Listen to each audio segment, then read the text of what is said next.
Part 1. Collision of Worlds. The transport ship shuddered violently as alarms blared across the bridge. Ethan Vance gripped the controls, his knuckles white. Sparks flew from the damaged console and the hum of the engines turned into a deafening roar. "Brace for impact," he shouted. The convoy was under attack. Space pirates, alien raiders, had jumped out of a hidden wormhole. They were fast, ruthless, and merciless. Ethan's ship, the Horizon Star, was a small transport craft carrying medical supplies and basic tools to a remote human colony. Today it felt as though the universe had conspired to crush him. A blast rocked the ship. Panels fell and smoke filled the cabin. Ethan's partner Tessa struggled to hold herself to the floor. "We're not going to make it," she yelled, coughing. Ethan's eyes darted to the viewport. In the distance, another ship was being torn apart. And then he saw it. Movement, small and fragile, near the wreckage of the other vessel. A child not human. Its skin shimmered with a faint blue glow and its large eyes were wide with terror. Ethan's heart skipped a beat. Alien or not, the child was in danger. He didn't think. Instinct took over. "Hold on, Tessa, I have to help," he said, wrenching the controls to veer toward the child. Another blast hit and the ship spun wildly. Ethan was thrown against the dashboard, pain stabbing his side. Blood ran down his temple, but he ignored it. The child's tiny form floated helplessly in the vacuum of space. He had seconds, almost there, he muttered, activating the emergency grappling hook.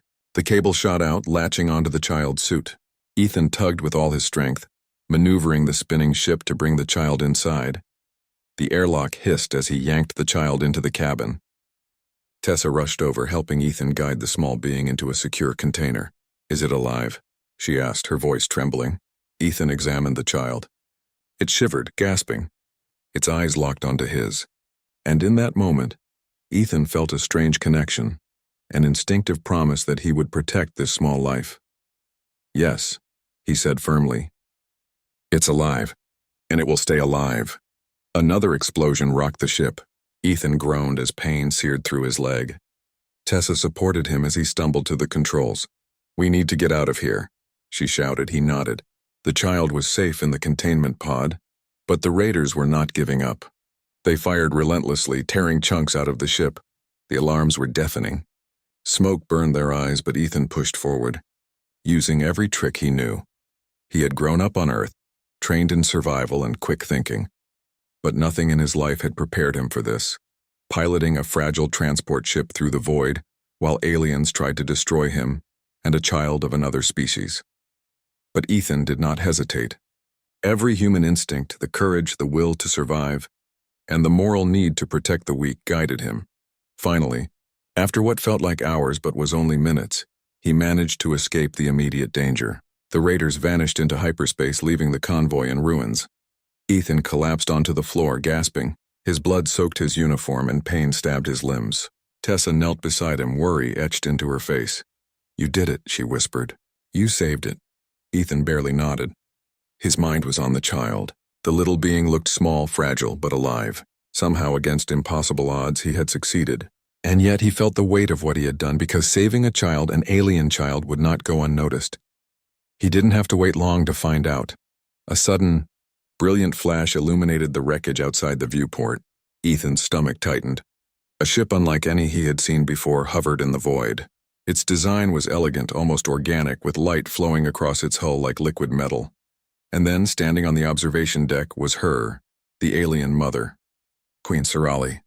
Her skin shimmered like moonlight over water. Her eyes were sharp, intelligent, and full of authority. She radiated power, yet her gaze was fixed entirely on her child. Ethan's heart sank. Who are you?" he asked, though he knew she was no ordinary being.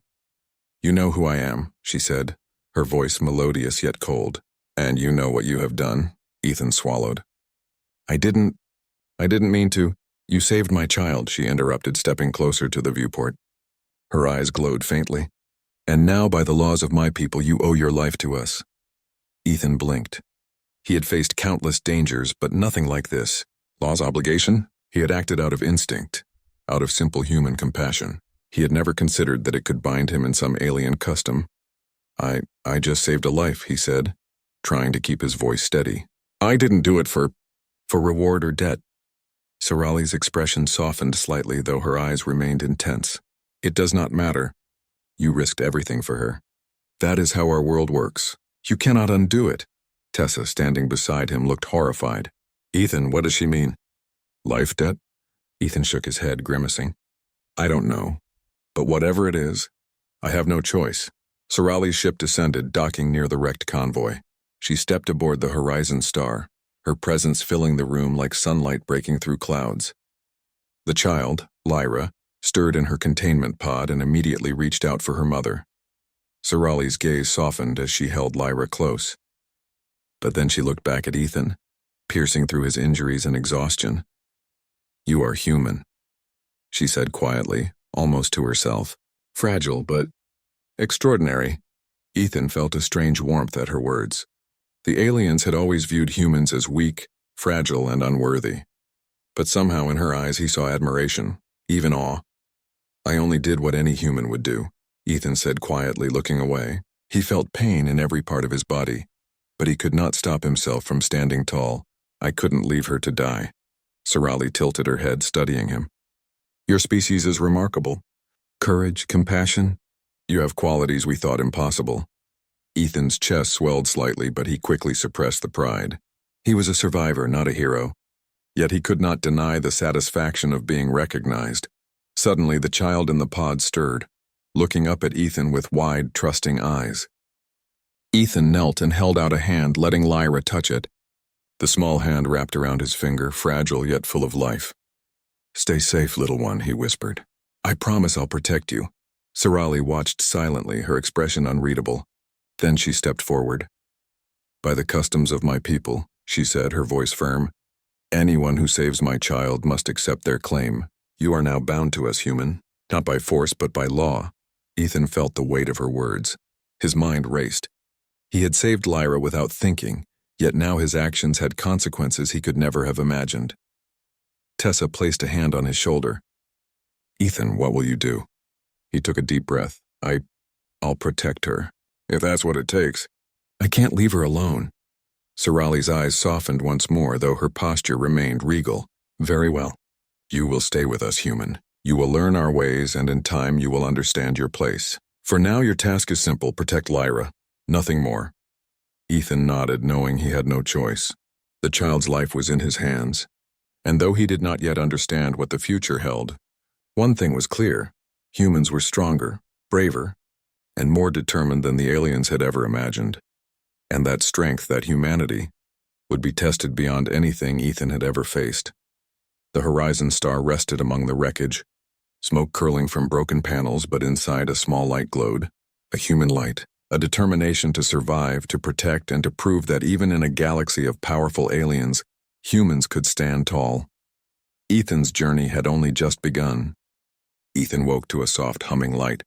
His body ached from head to toe, every muscle screaming from the injuries he had sustained during the attack. His leg throbbed, a deep burning pain that made every movement difficult. The medics had done their best to patch him up, but he knew full recovery would take time. He tried to sit up, only to feel a hand gently press him back down. Rest, Tessa said, sitting beside him. Her face was pale, eyes worried. You're still injured. You need to let your body heal. Ethan grimaced, allowing himself to lean back. His mind, however, was far from resting. He could still see the child, Lyra, floating helplessly in space. He could still feel the panic in her wide, glowing eyes. And now he couldn't forget Queen Sorali's words. You are now bound to us, human, not by force but by law. Ethan clenched his fists. He had acted out of instinct, not for duty, not for reward, not even for recognition. Yet now, the consequences of his compassion were pressing down on him like gravity. Ethan, Tessa whispered, we need to understand them. Their laws, their customs. We're in their world now. If we want to survive? Ethan nodded slowly. She was right. Resistance was pointless, not yet. Survival and understanding came first. The chamber door slid open with a soft hiss. A figure entered, her presence commanding attention. Ethan's breath caught. Queen Sorali stepped forward, her long, flowing robes shimmering under the soft light. Even in this room, her presence radiated authority. Human, she said, her voice calm but firm.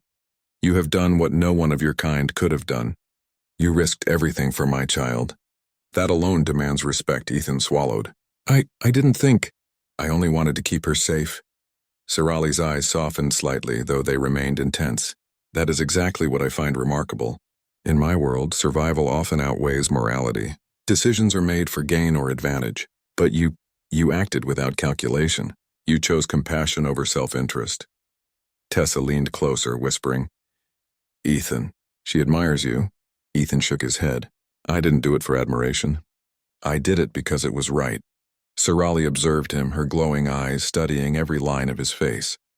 Your species is unusual. Humans are fragile, yet your bravery, your instinct to protect is unmatched. You are a living example that strength is not measured in size or weapons, but in heart and mind. Ethan blinked, trying to process her words. Recognition from her, an alien queen, was almost surreal. But there was a warning in her tone. Her admiration did not remove the law binding him to her family. You are bound, human. You cannot refuse. But do not misunderstand this as imprisonment. You will stay by choice as your morality demands. You will learn our ways, and in time you may even teach us your ways. Ethan's stomach tightened. Teach you? Sirali nodded. Yes. Your actions have already begun to challenge the assumptions of my people. Perhaps there is more to your kind than we believed. At that moment, Lyra stirred from the containment pod. The small child's glowing eyes widened as she recognized Ethan. She reached out with tiny hands, her voice a soft gurgle that carried a tone of recognition. Ethan knelt beside the pod, letting the child's small hands brush against his fingers. It's okay, Lyra, he whispered. You're safe now. I'm here. Sirali's gaze softened as she watched the exchange, but then her expression shifted back to seriousness. Your first task, human, is to protect her. Nothing more. But understand this, your presence will not be ignored. Many of my people are skeptical of humans. They will test you, question you, and perhaps even resent you. You must endure. Ethan nodded, though his body ached with fatigue. I'll do what I must. The next few days were a whirlwind. Ethan moved slowly, still recovering from his injuries, but he observed the alien world around him. The colony they had arrived at was unlike any human settlement he had ever seen. The buildings seemed alive, their surfaces smooth and reflective, shimmering in colors that shifted like sunlight on water. Alien workers moved with grace, their motions precise and coordinated, yet lacking warmth. He realized quickly that the aliens operated on strict rules and hierarchy. Decisions were made with logic, calculation, and a focus on survival and efficiency. Compassion was rare, and empathy was often seen as a weakness. Ethan, however, noticed that the children, Lyra included, reacted differently around him. His simple kindness, his willingness to bend down to their level made them trust him immediately. Lyra reached for him repeatedly, giggling when he made funny faces or mimicked her tiny gestures. It was then that Ethan understood the power of human instinct. It was not just courage, but empathy, compassion, and the ability to connect with others, even across species. Sirali visited him daily, sometimes alone, sometimes with her advisors. Each time she observed him carefully, testing his reactions. Human, she said one morning, my people are curious. Many doubt your kind strength, but your actions have already proven them wrong. How do you endure pain and danger and still act with morality? Ethan considered the question. I don't know. I guess we learn to value life. Even if it's not ours, maybe it's in our nature to fight for others, not just ourselves. Sirali's eyes glowed faintly, as if she were measuring the truth of his words. Indeed, that is remarkable. You are not like the humans we once believed. You possess something extraordinary. Tessa, watching from the corner, whispered, Ethan, they're learning from you. They're seeing humans differently because of you. Ethan shrugged. I just did what felt right. That's all humans really do. We act when we must and hope we survive. But not all aliens were impressed. In the following days, several officials approached him, some with thinly veiled hostility. They questioned his motives, mocked his species, and tried to intimidate him. You are foolish, one officer sneered. Humans are weak. You survived only because of luck, not skill. Ethan met his gaze calmly.